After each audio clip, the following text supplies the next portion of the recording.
Hi everyone, welcome back to my channel. तो आज के इस वीडियो में मैं आप लोगों के साथ ना ही कोई मेंस का स्कोर शेयर करने वाली हूँ और ना ही किसी प्री जो मैंने मॉक दिया उसका स्कोर शेयर करने वाली हूँ। इनफैक्ट आज की जो वीडियो है इसमें मैं आप लोगों के साथ अपनी स्ट्रैटेजी डिस्कस करूंगी।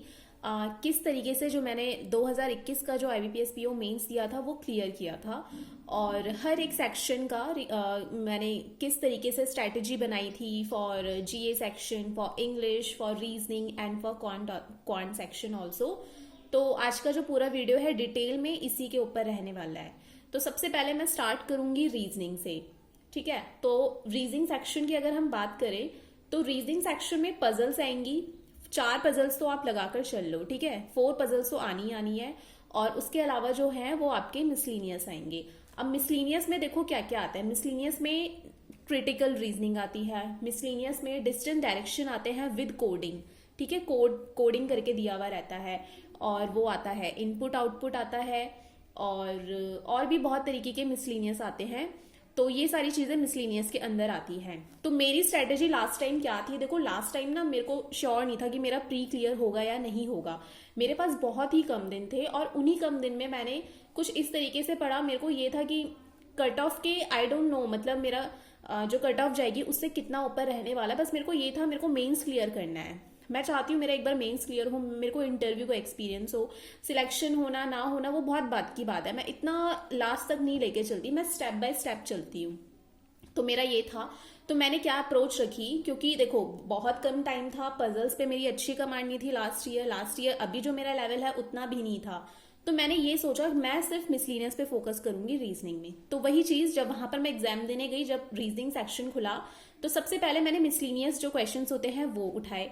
उसके बाद फिर क्रिटिकल रीजनिंग जो बची उसके जो क्वेश्चंस थे फिर मैंने वो 1 बाय 1 अटेम्प्ट किए।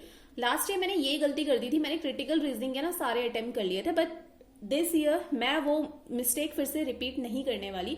इस बार मैं क्रिटिकल रीजनिंग में वही चीज मैं अटेम्प्ट करने वाली हूँ जिसमें मुझे ये लगेगा that I am able to understand, to comprehend जो पूछा जा रहा है। अगर मुझे लग रहा है मैं नियर अबाउट 70 to 80% भी किसी कंक्लूजन पर पहुंच रही हूँ उसे रीड करने के बाद, then I will surely take the answer, otherwise मैं उसे अटेम्प्ट नहीं करूंगी। तो इस साल का मेरा ये सीन है क्रिटिकल रीजनिंग के साथ, ठीक है। और बाकी मैं मिसलीनियस पूरे करूंगी। अब बात करते हैं पजल्स की। तो देखो 4 पजल्स अगर आती है ना तो 4 में से एक तो ऐसी रहेगी वो सबसे हो जाती है, ठीक है। ये मैं मतलब श्योरली कह सकती हूँ।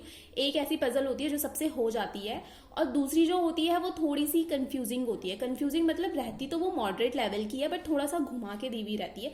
अगर आप उस पजल का कोई एक ऐसी लाइन है उसे अच्छे से मतलब पढ़ लेते हो, अच्छे से समझ जाते हो तो वो पजल आपकी इजीली बन जाएंगी। तो 4 में से 2 ऐसी पजल्स होती हैं जो आप इजीली कर सकते हो वहां पर, और बाकी की जो 2 पजल्स होती हैं वो थोड़ा सा हाई लेवल होता है, वो सबसे ही नहीं हो पाती। डोंट वरी, 200 मार्क्स का पेपर होता है और आपको कितने मार्क्स लेकर आने होते हैं, बिलो 100 ही लेकर आने होते हैं, ठीक है। तो आप ये लेकर चलो, ऐसा नहीं होता 200 है तो 200 में से मेरे को 150 लेके आना। जिस दिन PO मेंस की जो कट ऑफ 150 चली जाएगी ना तो उस दिन ये दुनिया ही नहीं बचेगी, मुझे ऐसा लग रहा है क्योंकि लेवल बहुत हाई होता है। तो इतना तो कोई भी नहीं जा सकता। 150 कौन लेकर आता है? 150 आई डोंट थिंक सो कोई लेकर आया होगा अभी तक, ठीक है। तो आप ये लेकर चलो आई मीन 100 से आपको कम ही लेकर आना है। 100 से ऊपर आ रहा है बहुत ही अच्छी बात है, वो उसकी तैयारी भी उस तरीके की होगी। फिलहाल अभी बात ये चल रही है कि इतने कम दिनों में जितना हो सकता है उतना ही हम कर सकते हैं। तो ये मैंने आपको रीजनिंग सेक्शन का बताया। अभी मैं आपको क्वांट का बता रही हूँ। तो देखो जो क्वांट है ना, ये स्टार्टिंग से ही फ्रॉम स्कूल टाइम मेरा क्वांट हमेशा से खराब था। मेरे सारे सब्जेक्ट्स में, अगर मैं क्लास 8 तक की बात करूं, ठीक है, मैं 9-10 की बात नहीं करी, तो मेरे हर सब्जेक्ट्स में 90s में स्कोर आता था। English, Hindi, SST, science. मेरे हमेशा से मैथ्स में 50 नंबर, 55, 60 से कम ही रहते थे और 40 से ऊपर, ये सीन था मेरा हमेशा से मैथ्स में। तो जब बैंकिंग में मैं आई तो फिर यही चीज थी, कंपाउंड इंटरेस्ट, CPSP, मतलब जिन चीजों से मुझे नफरत हुआ करती थी। हालांकि मैं साइंस बैकग्राउंड की हूँ, PCM मेरा सब्जेक्ट था, फिर भी 11-12 का जो मैथ्स था वो जैसे तैसे इंटीग्रेशन डिफरेंशिएशन मैंने निपटा ही दिया था और मेरे को बोर्ड के एग्जाम में भी 50 ही नंबर मिले थे 12th में। तो इससे आप अंदाजा लगा सकते हो मेरा क्वांट इतना अच्छा नहीं था। बट फिर भी मैंने बहुत कोशिश की, बहुत बहुत बहुत प्रैक्टिस करके मैंने बैंकिंग की जो क्वांट है ये अच्छे से की। और जब मैं लास्ट ईयर देने गई थी ये मेंस का ये एग्जाम, तो मेरे को वहां पर ये था मैं पहले DI नहीं उठाऊंगी, मैं पहले क्या करूंगी, अगेन क्वांट में भी वही स्ट्रेटेजी, पहले मैं मिसलीनियस करने की कोशिश करूंगी। जैसे मिसलीनियस और अगर बहुत सारों को ये लगता है ना क्वांट में मिसलीनियस नहीं आता, तो ये आप लोगों की गलतफहमी है, वहां पर मिसलीनियस आता है क्वांट में। जैसे कुछ मिसिंग सीरीज आ जाएंगी, कुछ वो वाले होते हैं ना PQR करके कोई स्टेटमेंट दे देता है और फिर उसमें से कुछ ऐसा रिड्यूस करना होता है, कुछ उस टाइप के होते हैं। तो वो वाली चीजें थोड़ी 11th-12th की पड़ी हुई है, मेरे BSc में भी थोड़ा बहुत वैसा था। तो लास्ट ईयर मैंने कुछ उस टाइप के क्वेश्चंस वहां पर उठाए और एक DI थी वो मैंने कर ली थी। एक DI में 3 क्वेश्चन थे वहां पर और वो 2-2 मार्क्स के थे, थोड़ी वैसी DI थी वो, लकीली मुझसे हो गई थी। तो मेरे क्वांट में ठीक मार्क्स आ गए थे 18, मेरे लिए बहुत थे 18 नंबर, ठीक है। और अब मैं बात कर लेती हूँ इंग्लिश की, ठीक है। इंग्लिश में क्या करना है, इंग्लिश में तो देखो पहले मिसलीनियस करने की कोशिश करो। लास्ट ईयर मुझे इंग्लिश का लेवल ठीक लगा था तो मेरे मार्क्स ठीक आ गए थे। और उसके बाद अगर कोई PM का देता है और कोई हाई लेवल का भी, जैसे कोई मॉक दे रहा है ना, अगर वो डर रहा है इंग्लिश इस लेवल का होगा, तो डोंट वरी, इंग्लिश डुएबल होती है, IBPS PO मेंस की तो स्पेशली, ठीक है। तो हो जाएगी इंग्लिश में, आपको डरने की जरूरत नहीं है। बस आपकी जो रीडिंग स्किल्स है, जो हमारी अंडरस्टैंडिंग स्किल्स है, उन्हें इंप्रूव करते रहिए आप अच्छे से, रीडिंग डेली बेसिस पर करिए, ठीक है। अब बात कर लेते हैं करंट अफेयर्स की। तो करंट अफेयर्स बहुत ही कम टाइम था मेरे पास लास्ट ईयर, इस बार भी बहुत कम टाइम है, पहले से मैंने अच्छे से नहीं किया हुआ। तो मेरा वही है, स्टडी IQ से पढ़ रही हूँ, जितना हो सकता है उतना कर रही हूँ। 3 महीने का ही पढ़ रही हूँ, 3 महीने से ज्यादा का मैं बिल्कुल भी नहीं पढ़ रही, क्योंकि वो सारा मिक्सअप हो जाएगा, आई नो। और फिर वहां पर होगा क्या, जब ऑप्शन आएंगे ना, मैं फिर से कंफ्यूज हो जाऊंगी। करंट अफेयर्स का तो सिर्फ यही स्ट्रेटेजी होती है, रिविजन रिविजन, जितना हो सके उतना रिवाइज करो। एक उस लाइनिंग को आप जब तक 10-15 बार नहीं पढ़ लेते ना, वो दिमाग में घुसती नहीं है। और मेरे को तो मतलब रट्टाफिकेशन में तो मैं बिल्कुल जीरो हूँ, मेरे को चीजें समझ आती है, मुझसे रटी नहीं जाती बिल्कुल भी नहीं। अगर रटने वाला सिस्टम होता ना, फिर मैं किसी और एग्जाम की तैयारी करती, बैंकिंग में तो मैं फिर कभी ना आती। तो ये मैंने आपको करंट अफेयर्स का बता दिया है। और करंट अफेयर्स में लास्ट ईयर मेरे कितना स्कोर था मेरे को बिल्कुल भी ध्यान नहीं आ रहा, लेकिन 10 नंबर से भी कम था मेरा। करंट अफेयर्स में बहुत ही बुरे मार्क्स थे मेरे। और डिस्क्रिप्टिव राइटिंग का वही है, डिस्क्रिप्टिव राइटिंग में बहुत कंफ्यूजन है लोगों को। मैं बता देती हूँ, देखो लेटर अगर आ रहा है ना, तो वहां पे 3 से 4 ऑप्शन आएंगे और आपको उन 3-4 ऑप्शन में से जो आपको लग रहा है ना, आप जिसपे अच्छा लिख सकते हो, आपको वो वाला चूज करना है।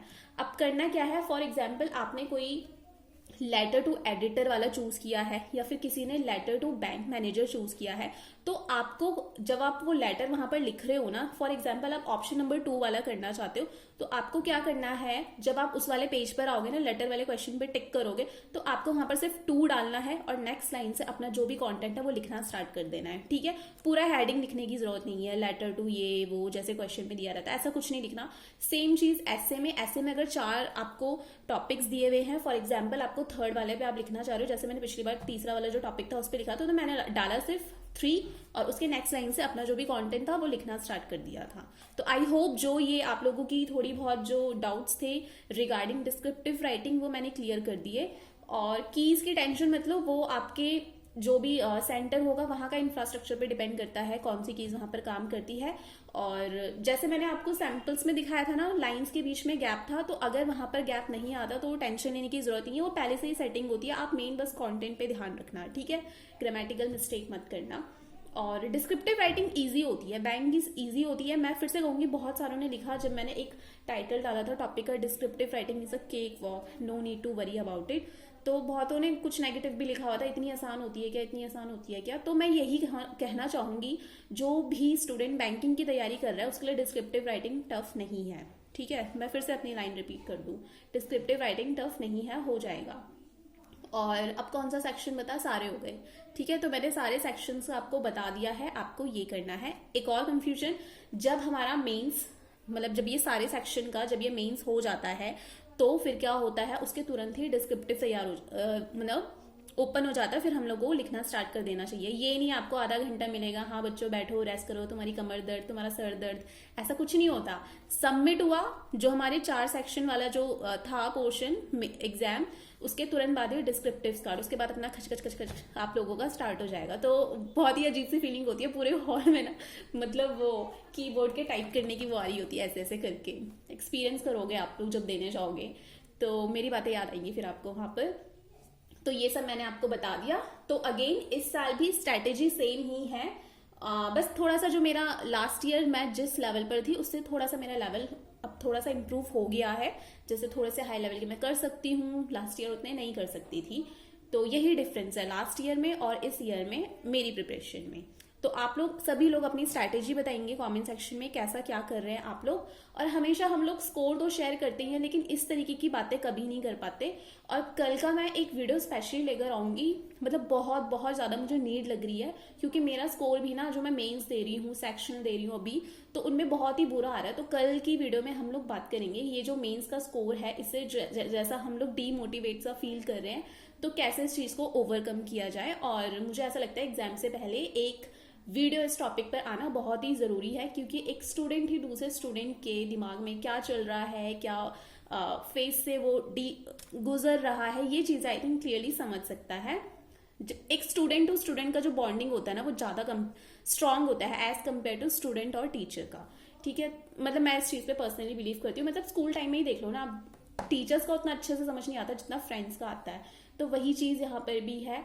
तो चलो फिर आज की वीडियो में इतना ही, मिलेंगे कल या फिर परसों, जैसा मुझे टाइम लगेगा वीडियो बनाने का। कल मैंने नहीं अपलोड किया क्योंकि कल मैं पढ़ ही रही थी, तो फिर पढ़ाई भी बहुत ज़रूरी है और जैसे जैसे मुझे टाइम लगेगा मैं वीडियोस बना दिया करूँगी आप लोगों के लिए।